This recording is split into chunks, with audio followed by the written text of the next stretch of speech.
Oh. Bummer. That's right. Your upgrade came in. Not when I Go to want. 1D. Yeah, go to 1D. So with that, let's begin. Similar to last year, I'm going to start with my address to the shareholders, after which I'm going to turn over to Sean for the CEO address. On behalf of the board of directors, again, allow me to start by extending our thanks, not just for attending here today, but for your continued support of not just Brainchip, but the mission that we're on. I'm going to start with a promise.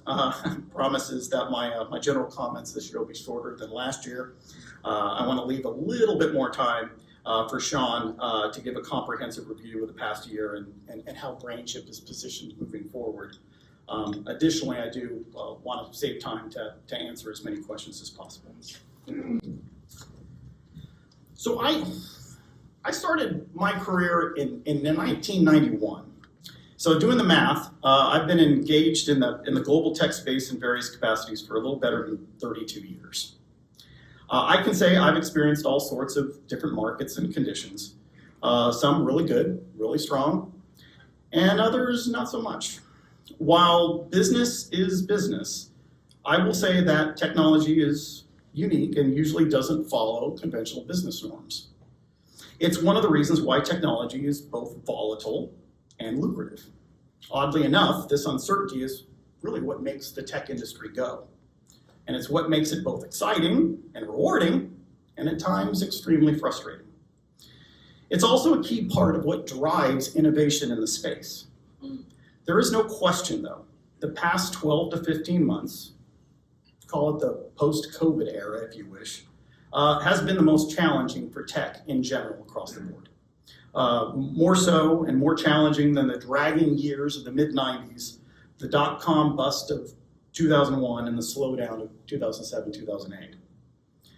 But what all of these slowdowns showed is that a handful of companies always come out stronger and well-positioned to take advantage of the next tech surge.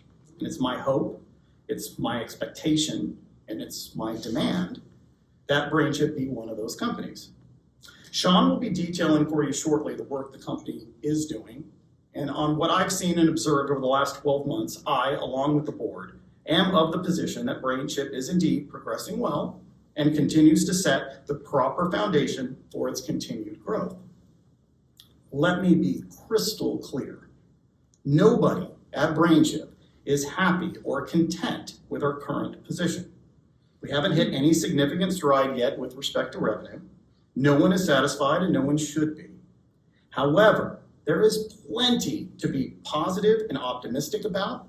Brainchip has done more in the past 12 months to strengthen its development, market position, and talent than it has since its inception. Yes, that's a strong statement, and yes, I intend to make that statement. As was discussed last year and picked up by many in the press and the tech writing community, Brainchip has spent the last 12 months on a massive commercial effort. The engagements we've been on and the direct market feedback and demand we have received has led to the product and architecture overhaul we went through this past year. Historically, not uncommon for research and technology companies, development tends to be very internal. This has been the case historically with Brainchip. Again, not uncommon. The company was focused hard on proving its offering. The trick for many companies comes when you move from technology to product. In the past, Brainchip, frankly, has not gotten this right. We haven't had a product that can see its way into end production systems. Additionally, we haven't had a product that forces the market to move toward us. Right now, the AI space is bifurcated.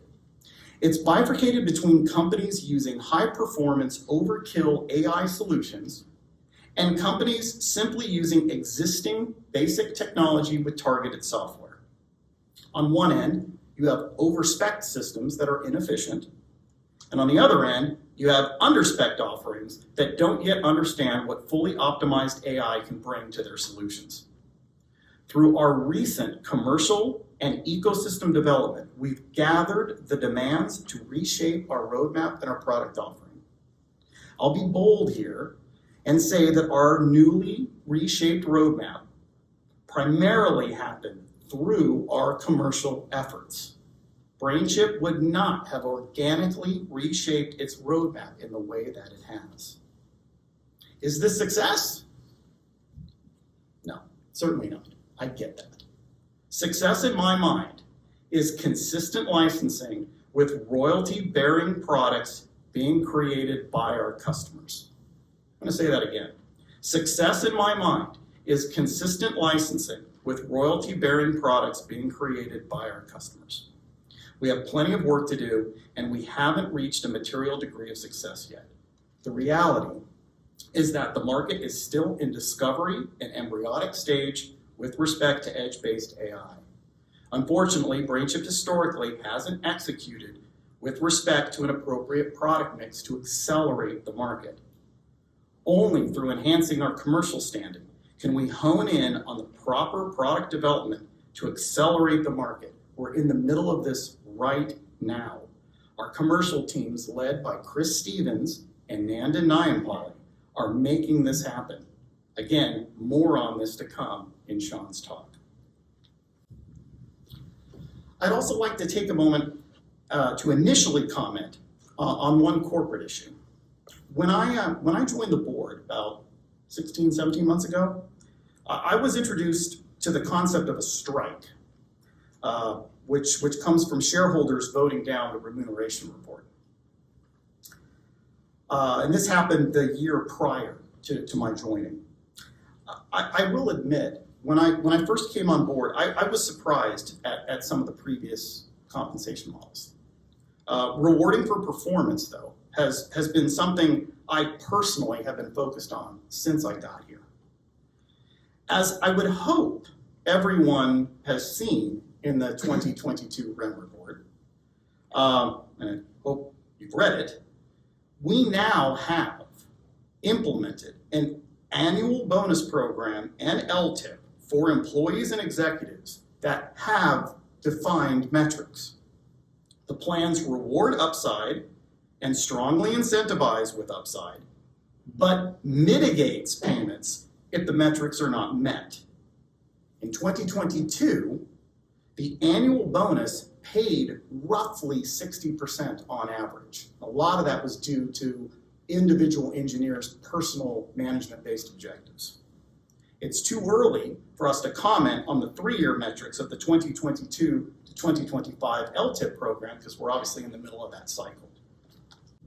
There's a balancing act here. We do need to recognize that we are competing in the global technology market. The reality is that the global technology market is incredibly competitive with respect to talent. Hiring talent is a material risk for Brainchip, and one which I don't see easing in the future. Tech talent is expensive, and I realize this may run counter to some Australian norms with respect to other markets, but the cold reality is we have to be globally competitive. I believe that we have struck the right balance with our current compensation models. Could we raise the bar further? Maybe. But if we make it too high, people leave and then we don't have a company. There's no available talent pool for the markets in which we serve. The polar opposite is actually the case. We find ourselves constantly trying to recruit talent. In fact, we're trying to pull other people from other companies to come work for us. Now, the good news here is that we've shown success in bringing great people to work here, and it's paying dividends, especially in the last 12 months. Aside from an overhaul of incentive compensation, the board has been very, very, very active in the last 12 months. We've grown with the addition of Zilong Lee. All of us welcome her to the board. Her rich technical experience through her years at Texas Instruments as a fellow will be leveraged greatly by Brainchip, and we welcome having her on board. I would also like to highlight some of the other areas the board has been working on actively in the past 12 months. These include establishing robust processes around risk analysis, development of global talent acquisition strategies, along with formal succession planning, beginning work on ESG and other corporate advisement matters, and of course, and most importantly, commercial and product development guidance, the latter taking precedent against all other matters. Nobody has greater motivation than the employees of Brainchip to drive market success. That motivation is what drives the endless hours of work the employees are putting in. That motivation comes from multiple areas: technology, corporate culture, working environment, market potential, earning potential, people. The board is certainly driven to see better commercial success, and we are demanding this of the company. The board is putting pressure on the exec team. But at the same time, the board sees the forest through the trees and understands there is work that still needs to be done to make Brainchip a success. I'm not ignorant to the shareholders who have been with us a long time and have heard several things. And I'm not ignorant to the shareholders that are new to us. I get it.